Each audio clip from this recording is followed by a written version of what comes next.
మొదటిది ఏంటంటే citizenship amendment act. Citizenship amendment act మనకు తెలుసు 2019లో దంగల్ అంటే కమ్యూనల్ వయలెన్స్ రావడానికి 2020 జస్ట్ బిఫోర్ కోవిడ్-19 రాకి ఒక 1 మంత్ ముందు 2020 జనవరిలో ఢిల్లీలో ఏం జరిగిందనంటే there was communal violence. Nearly 100 people died. One corporator was involved in it. Delhi municipal corporator was involved in it. అంటే అంత ఇంపార్టెంట్ రోల్ ప్లే చేసినటువంటి సిటిజన్షిప్ అమెండ్మెంట్ యాక్ట్ 2019లో చట్టం చేసింది. అది 2024 మార్చ్ 1 నుంచి అది అమల్లోకి వచ్చింది. సో అందుకు it is in the news. So 2024 March 1 citizenship amendment act came in to force. So what is citizenship amendment act? మళ్ళీ న్యూస్, అందుకోసం అది మళ్ళీ న్యూస్లో ఉందన్నమాట. ఏమంటుందనంటే ఒక 3 దేశాల నుండి అంటే పాకిస్తాన్, బంగ్లాదేశ్, ఆఫ్ఘనిస్తాన్ నుండి అక్కడ మైనారిటీస్ అయినటువంటి అంటే ఆ దేశాల్లో మైనారిటీస్ అయినటువంటి ఎవరైతే అక్కడ మైనారిటీసో అక్కడ మైనారిటీస్ హిందూస్, అక్కడ మైనారిటీస్ అయినటువంటి Hindus, Christians, Zoroastrians, Buddhist, Jains వీళ్ళందరికీ 2014 డిసెంబర్ 31 కన్నా ముందు మన భారతదేశంలో వచ్చి ఉంటే అంటే డిసెంబర్ 31, 2014 కన్నా వాళ్ళు అక్కడ పర్సిక్యూట్ అయి మైగ్రెంట్స్ లాగా, రెఫ్యూజీస్ లాగా భారతదేశానికి వచ్చినట్లయితే కట్ ఆఫ్ డేట్ డిసెంబర్ 31, 2014 వాళ్ళకి మనము సిటిజన్షిప్ ఇస్తామన్నమాట. ఆ సిటిజన్షిప్ పేరు ఏంటంటే సిటిజన్షిప్ బై న్యాచురలైజేషన్. అంటే prelims point of view we can expect the question. Citizenship Amendment Act of 2019 was been enforced from March 2024. That citizenship is given by which process? The citizenship is given by naturalization process. Ante citizenship by birth, citizenship by descent, citizenship by naturalization, citizenship by registration, citizenship on special grounds. ఇలా 6 grounds ఉంటాయన్నమాట. అందులో వీళ్ళకి citizenship రావడానికి గల కారణం ఏంటంటే citizenship by naturalisation. అంటే ఒక కండిషన్ని, న్యాచురలైజేషన్ అంటే ఏంటి సార్ అంటే వాళ్ళకి న్యాచురల్గా ఇచ్చినాం కాదు, ఏవైతే కండిషన్స్కి సాటిస్ఫై అవుతారో ఆ కండిషన్స్కి వాళ్ళు న్యాచురల్గా సాటిస్ఫై అవుతున్నారు కాబట్టి, ఆ కండిషన్స్ని వాళ్ళు రీచ్ అవుతున్నారు కాబట్టి మనం ఇచ్చేటటువంటి ప్రొవిజనే సిటిజన్షిప్. సో ఇవి మనం గుర్తుంచుకోవాలి అన్నమాట. సో అది 2000 ఎవరెవరికి? హిందూస్కి, సిక్కి, బుద్ధిస్ట్కి, జైన్కి, పార్సీస్కి అండ్ క్రిస్టియన్స్కి. ఎన్ని దేశాల నుండి? ఆఫ్ఘనిస్తాన్ నుండి, బంగ్లాదేశ్ నుండి, పాకిస్తాన్. ఎప్పుడు కట్ ఆఫ్? డిసెంబర్ 31, 2014. ఏ ప్రాసెస్ త్రూ? అది సిటిజన్షిప్ అమెండ్మెంట్ యాక్ట్ 2000. మరి భారతదేశంలో ఏం జరిగిందంటే మిస్ఇన్ఫర్మేషన్, రాంగ్. యాక్చువల్లీ ఈ చట్టం చాలా మంచి చట్టం. రాంగ్ ఇన్ఫర్మేషన్ పోయిందనమాట. ఏమైనా ఇన్ఫర్మేషన్ పోయిందనంటే మరి ముస్లిమ్స్కి ఎందుకు ఇవ్వట్లేదు అంటే ముస్లిమ్స్ని కావాలనే మనము పక్కకు పెట్టామా, ఐసోలేట్ చేసామా అని చెప్పేసి some section of people thought in that way. కాకపోతే ఆఫ్ఘనిస్తాన్ తీసుకున్నా సరే, బంగ్లాదేశ్ తీసుకున్నా సరే, పాకిస్తాన్ తీసుకున్నా సరే అక్కడ మెజారిటీస్ ఎవరు? ముస్లిమ్స్. సో ఆబ్వియస్గా వాళ్ళు పర్సిక్యూషన్కి లోన్ అవ్వరు కాబట్టి వాళ్ళని మనము ముస్లింని కన్సిడర్ చేయలేదన్నమాట సిటిజన్షిప్ ఇవ్వడం కోసం. So it makes sense. ఇది ఫస్ట్ చట్టము సిటిజన్షిప్ అమెండ్మెంట్ యాక్ట్ ఆఫ్ 2024. రెండోది ఇండియాస్ డిజబిలిటీ లా. రెండోది ఎందుకు ఇంపార్టెన్స్లో ఉందనంటే 2024 ministry of social justice and empowerment 2024 March నెలలో ministry of social justice and empowerment ఏమని చెప్పిందనంటే డిజబిలిటీ లాలో ఏమని చెప్తుంది అనంటే యాక్సెసిబుల్ ఇండియా ఉండాలి. అంటే ప్రతి గవర్నమెంట్ బిల్డింగ్ డిజబిలిటీకి ఫ్రెండ్లీగా ఉండాలి. అంటే ఏంటి? ర్యాంపులు ఉండాలి, ర్యాంపులు లేకపోతే లిఫ్ట్ ఉండాలి. సో వాళ్ళ యూజర్ ఫ్రెండ్లీ లాగా ఉండాలి, స్టెప్స్ ఉండకూడదు. అలాంటి ప్రాసెస్నే యాక్సెసిబుల్ ఇండియా క్యాంపెయిన్ కింద మనము ఆ చట్టంలో కూడా జతపరిచామన్నమాట. ఆ చట్టం పేరు ఏంటంటే right of persons with disability, RPWD, right of persons with disability. అంటే హక్కులు, ఎవరి హక్కులు? డిజేబుల్డ్ ఉన్నటువంటి హక్కులు. ఏంటి ఆ హక్కులు? ఒక గవర్నమెంట్ బిల్డింగ్లోకి వెళ్ళాలంటే అతనికి ఫ్రెండ్లీగా ఉండాలన్నమాట. అతను ఫ్రెండ్లీగా ఉండాలంటే గవర్నమెంట్ బిల్డింగ్లో ఏముండాలి? నేను ఇంతకుముందు చెప్పినట్టు ర్యాంపులు కానివ్వండి, లిఫ్ట్లు కానివ్వండి, ఇలాంటివి ప్రొవిజన్స్ అనేవి ఉండాలి. అయితే ministry of social justice and empowerment annual report March 31 release అయినటువంటి రిపోర్ట్లో ఏమని చెప్పిందనంటే టిల్ డేట్ 2016లో వచ్చినటువంటి చట్టం 2024 8 సంవత్సరాలు అయినప్పటికీ కూడా ఒక 40% of government buildings are friendly for disabled. కానీ చట్టం ఏమని చెప్తుంది? ప్రతి ఒక్క బిల్డింగ్ ప్రతి ఒక్క బిల్డింగ్ యూజర్ ఫ్రెండ్లీ లాగా ఉండాలి. బట్ ఆ బిల్డింగ్ యూజర్ ఫ్రెండ్లీ లాగా లేదు కాబట్టి ఈ రిపోర్ట్ గుర్తు చేసింది అనమాట. Hence again the news of right of persons with disability came on to the news. So the Central Public Works Department has instructed its regional offices to ensure that all public buildings are accessible to people with disabilities. Again they gave a notification. Again they gave the notification to all the government buildings such that all the government buildings should be friendly to disabled. India's disabled law. అది చాలా important అయినటువంటి చట్టం నేను చెప్పినట్టు RPWD అని అంటాం. Right of persons with disabilities act of 2016. ఇది ఏమని చెప్తుంది అని అంటే ఇది ఇంపార్టెంట్. ఒకప్పుడు 7 దేర్ వేర్ ఓన్లీ 7 డిసేబిలిటీస్. 2016 కన్నా ముందు 7 డిసేబిలిటీస్ మాత్రమే ఐడెంటిఫై అయ్యాయి. ఆ 7 డిసేబిలిటీస్ కేటగిరీలో ఉంటే తప్పించి వాళ్ళకి రిజర్వేషన్ వర్తించదు, వాళ్ళకి స్పెషల్ కేర్ వర్తించదు. So 2016 legislation has made that the disabilities are not 7 but the disabilities are 21. They enhance the number of disabilities. మళ్ళీ ఇంకోటి, డిజబిలిటీ అనే కాన్సెప్ట్ అప్పటి వరకు మనకి స్టాటిక్ల ఫీలింగ్ ఉండే అనమాట. అంటే orthopaedically or visually or hearing impaired ఒక స్టాటిక్ కాన్సెప్ట్ లా చూసేవాళ్ళం అనమాట. ఈ చట్టం ఏం చేసిందంటే this particular legislation made it is not a static concept, it's a dynamic concept. Means for example today I'm good and tomorrow if something happens to me I will be getting the disability certificate. So in this way, in 2016 legislation, we identified that disability is no more a static concept but a dynamic phenomenon. ఎన్ని ఉండే ఇంతకుముందు 7, ఇప్పుడు ఎన్ని అయ్యాయి 21 అయ్యాయి. Also defines మళ్ళీ there was one confusion before 2016 at the discretion of the government doctor. If he feels, he used to give disability certificate. If he doesn't feel, then he would not give disability certificate. If he feels means what? Arbitrary. అంటే ఇష్టం ఉన్నట్టు. ఆర్బిటరీగా వచ్చినప్పుడు మనకి అంత మంచి disability certificate ఇస్తున్నాగా నాకేం లేదని అంటాడు. సో అప్పుడు ఏంటి, అప్పుడు ఖచ్చితంగా కరప్షన్కి ఎక్కువ అవకాశం ఉండే. సో ఈ చట్టం వెరీ క్లియర్గా rights of persons with disability act very clearly told that the people will be identified as disabled if their disability percentage is more than 40%. They clearly told. అంటే రేపు పొద్దున ఎవరికైనా కూడా మనము డిజబిలిటీ సర్టిఫికేట్ ఇచ్చామనుకోండి ఇల్లీగల్గా, నేనైనా పిటిషన్ వేయవచ్చు. For example I will tell you, all India rank 3 1 decade back, what is his name? Ronanki Gopalakrishna. ఆయన మీద ఒక పిటిషన్ పడ్డది. ఏమని పిటిషన్ అంటే ఆయనకి డిజబిలిటీ సర్టిఫికేట్ కింద క్లియర్ చేశాడు ప్రిలిమ్స్. సో డిజబిలిటీ సర్టిఫికేట్ వర్తించినప్పుడు ఆయనకి ఏం డిజబిలిటీ ఒక 30% ఏమో ఉంది, కానీ ఆయన డిజబిలిటీ సర్టిఫికేట్ తెచ్చేసుకున్నాడు అని చెప్పేసి ఒక పిటిషన్ ఫైల్ అయిందన్నమాట. మళ్ళీ ఆయన హైకోర్టు చుట్టూ తిరిగి నా 5-6 నెలలు తిరిగి ఏదో చేసుకొని ఆయన ఏం చేశాడనంటే లేదు నా డిజబిలిటీ మోర్ దాన్ 40%, ఒక కేటగిరీ క్రియేట్ చేశాడు. Before that there is no category, before that there is no percentage, there is no criteria to get a disability certificate. Now we have the criteria to get a disability certificate. అది ఈ చట్టంతో వచ్చింది. That is how much 40%. Most important, they made it more dynamic. New cases like speech and language disabilities, specific learning disabilities have been added for the first time. Acid attack victims. Why? What happened? I will tell you. Same, our own United Andhra Pradesh case. Once upon a time, Swapnika, another lady, both got acid attacked in Warangal. 2 girls got acid. One lady died then and there. Another lady was been completely మొత్తం acid attack కింద వచ్చేసింది. So ఆమెకి disability certificate ఇద్దాము అని అనుకున్నప్పుడు కుదరలేదు. ఎందుకంటే 1996 persons with disabilities act ఏమని చెప్తుందంటే acid attacks victims are not under disability certificate. So it became complex. Government promise చేసింది కానీ చట్ట ప్రకారంగా ఇవ్వలేకపోయారు. So because of lot of recommendations to the government 2016 they added acid attack victims are also part of. So there are 21 categories. Prelims point of view, very, very important. Try to remember this. Which of the following are considered as disabled? Number 1, blindness. Earlier 7 blindness unde, low vision ledu. Ippudu enti? Low vision also. Leprosy cured persons ledu. Ippudu leprosy cured persons. Hearing impairment, deaf and hard of hearing.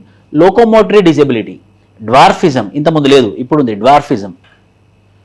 Intellectual disability. Intellectual disability, mental illness, autism spectrum disorder, ఇది కూడా లేదు ఇంతకుముందు, cerebral palsy, పక్షపాతం లాగా అనమాట, cerebral palsy, muscular dystrophy, chronic neurological conditions, specific learning disabilities, నేర్చుకోవడంలో కష్టమవుతుంది అవి కూడా specific learning disabilities, multiple sclerosis, speech and language disability, thalassemia, a type of cancer is also been identified as disabled, hemophilia like anemia, hemophilia, clotting of blood will not stop, it is called as hemophilia, sickle cell disease, multiple disabilities including deaf and blindness, acid attack victims, Parkinson's disease, ఇలా 11 10 overall ఎన్ని 21 disease were been identified as expected question. This is next, World Wildlife Day, World Wildlife Day on March 3rd we will be identifying it as World Wildlife Day. Environmental Information Assessment Center program operating under the Ministry of Environment. This is World Wildlife Day 2024. ఏది important అంటే theme. ఏంటి ఆ theme అంటే connecting people and planet, exploring digital innovation in wildlife, exploring digital innovation in wildlife conservation. For example, for tigers they will tie some patches, అది ఎక్కడ తిరుగుతుందో geographical information systems మనం చూస్తూ ఉంటాం. That is also digital innovation. The chosen theme underscores the importance of utilizing digital innovation. So World Wildlife Day has given importance to what? Wildlife protection, wildlife conservation, using of digital knowledge for protection of wildlife, or stopping trafficking or stopping wildlife poaching. So ఖచ్చితంగా మనం చదవాలి ఏంటది. Now we are using what? Digital. So Wildlife Day of 2024 is exclusively giving importance to using of digital innovation in conservation of wildlife. Kaziranga National Park, Kaziranga National Park, wildlife conservationist. So Kaziranga Wildlife National Park. The Prime Minister visited Kaziranga National Park, UNESCO World Heritage Site in Assam. UNESCO World Heritage Site in Assam. Karbi Anglong, Nagon, Kolgat districts లో ఇది cover అయ్యింది. ఇది ఇంపార్టెంటే. Kaziranga national park is very famous for what? One horned rhinoceros. So ఏ డిస్టిక్లో కవర్ అవుతుంది? Golaghat, Karbi Anglong, నాగాన్. It was declared earlier wildlife sanctuary in 1950 and notified as Kaziranga National Park in 1974 under Wildlife Protection of 1972. It also recognized as UNESCO World Heritage Site in the year 1985, and it is very famous for one-horned rhinoceros. Is listed under schedule. What is the one-horned rhinoceros? Vulnerable. Why it is important? Why? Because our Prime Minister has been visited this Kaziranga National Park. ఏమేమి డిస్టిక్లు? Assam one horn రైనోసిరస్కి famous, అది ఒకప్పుడు Kaziranga tiger reserve, then Kaziranga national park, then Kaziranga national park, then ఆ one horn rhinoceros is having which status? Vulnerable status. Electronic Kisan Upaj Nidhi digital gateway, consumer affairs and public distribution launched e Kisan Upaj నిధి. ఈ కిసాన్ ఉపజ్ నిధి. ఉపజ్ అంటే wear houses అన్నమాట. ఉపజ్ అంటే wear houses. Prices తగ్గించింది, ఏం లేదు. I have agriculture produce, నా దగ్గర అగ్రికల్చర్ ప్రొడ్యూస్ ఉంది, నేను ఈ అగ్రికల్చర్ ప్రొడ్యూస్ని నేను ఆ గోదాంలో పెట్టాలనుకుంటున్నాను. నేను ఆ గోదాంలో పెట్టాలనుకున్నప్పుడు ఇంతవరకు ఏమయ్యేది అంటే ఒక మనిషి పోయి వాళ్ళతో మాట్లాడి ఆయనకు డబ్బులు ఇచ్చి ఏదో విధంగా ఆయన రిక్వెస్ట్ చేస్తే తప్పించి ఆ గోదాంలో ప్లేస్ దొరికేది కాదన్నమాట. ఇప్పుడు ఏమైందనంటే now I can fix the godown storage sitting at home. This many bags are there, for this many 6 months I want to keep in your godown. For that, how much percentage I have to pay? So it became online now. So digital platform is using for warehouses. Under which program? E-Kisan Upaj Nidhi. Digital gateway. Simple, but a portal has been created. Through that particular portal, I will be booking my storage facility for this much of percentage, for this much of price. And they reduced also. The prices has been reduced. That is also good thing. It's a digital gateway of warehousing, development and regulatory authority. The initiative with its simplified digital process can ease the procedure of farmer storage at any registered warehouse development and regulatory authority for a period of 6 months, 7% interest per annum. The initiative will reduce security deposit charges from 3% to 1%. Security deposit ఇంత ఉంటే దీని value ఇంత, ₹1,00,000 value ఉన్నటువంటి food grains మీ దగ్గర పెడుతున్నాను, అప్పుడు నాకు 7% pay చేయాలని లెక్కుండే అనమాట. మళ్ళీ డిపాజిట్ కూడా ఎంత ఉండే, ₹1,00,000 కాబట్టి మీరు అందులో 3% నాకు ఇవ్వాలి అంటే 3,000 నాకు డిపాజిట్లా పెట్టాలి, మీరు వెళ్ళిపోయేటప్పుడు మళ్ళీ ఇస్తాను. సో డబుల్ భారం అయ్యేది అనమాట. Now they reduced from 3% to 1%, but the charge is same, which is 7%. Why? Because some need cold storage, maintenance is required. So in that way, now they eased by using digital platform by the name called as E-Kisan Upaj Nidhi Digital Gateway. మళ్ళీ నిధి అంటే fund అనుకుంటాం, fund కాదు, ఆ ప్రాసెస్ని వాళ్ళు నిధి అని పేరు పెట్టారు అనమాట. Upaj Nidhi. India and Brazil 2+2 dialogue. From India 2 ministers, from Brazil 2 ministers. In the month of March we have a meeting. Who are the 2 ministers? Defense and foreign ministers.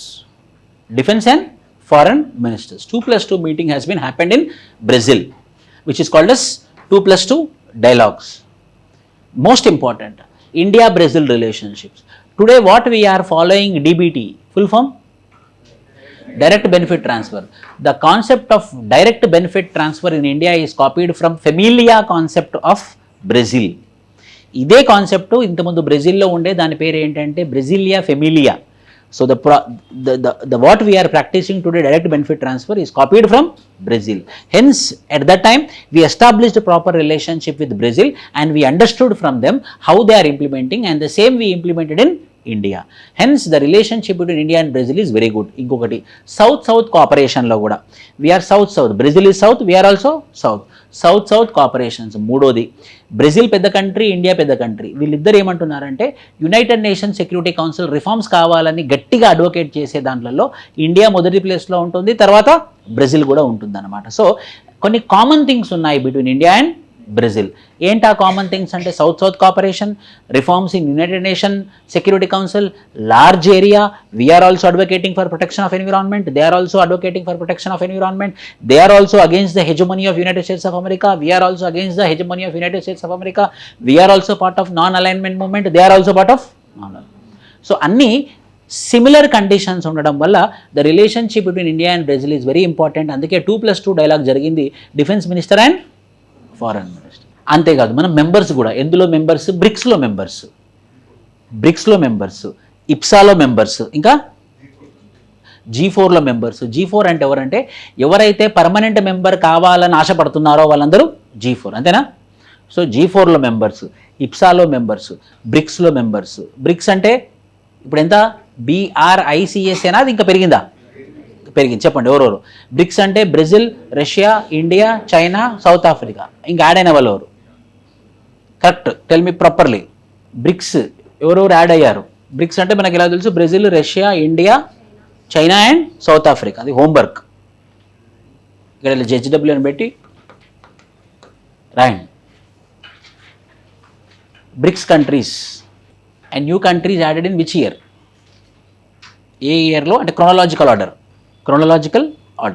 ఇప్సా India, Brazil, South Africa. IBSA ఏంటి? IBSA ఏంటంటే మనం ఒకటే రకమైనటువంటి economic కండిషన్స్లో ఉన్నాం అన్నమాట. Hence it is called as IBSA. BRICS ఏమో ఒక బాడీ, ఒక ఇంటర్నేషనల్ ఆర్గనైజేషన్. ఇప్సానేమో ఎకనామిక్ కోఆపరేషన్. ఎందుకు అని అంటే మనందరం ఒకటే రకమైనటువంటి ఎకానమీలో ఉన్నాం కాబట్టి. మూడోది G4 అంటే India, Japan, Brazil and Germany. ఎవరు వీళ్ళు అని అంటే వీళ్ళు మేము కూడా పర్మనెంట్ మెంబర్ అవుతాము, మాకు కూడా పర్మనెంట్ మెంబర్ అవ్వడానికి అవకాశం ఇవ్వండి అనే వాళ్ళందరూ G4లో మెంబర్స్ అనమాట. సో ఇలా కామన్ రిలేషన్స్ ఉన్నాయి ఇండియాకును బ్రెజిల్కి. So hence it is in the news we have 2+2 diplomacy mainly at the level of defence ministry and foreign ministry. Brazil's expertise in biofuels. అది very very important, very important. Again ఈ biofuels Brazil is performing properly and we are getting technology transfer from Brazil. Who is a world leader, global leader in biofuels production is Brazil. Brazil's expertise in biofuels complements India's initiatives including the Global Biofuels Alliance. ఒక alliance create చేసాము, global biofuels alliance. ఇందులో India and Brazil కూడా members.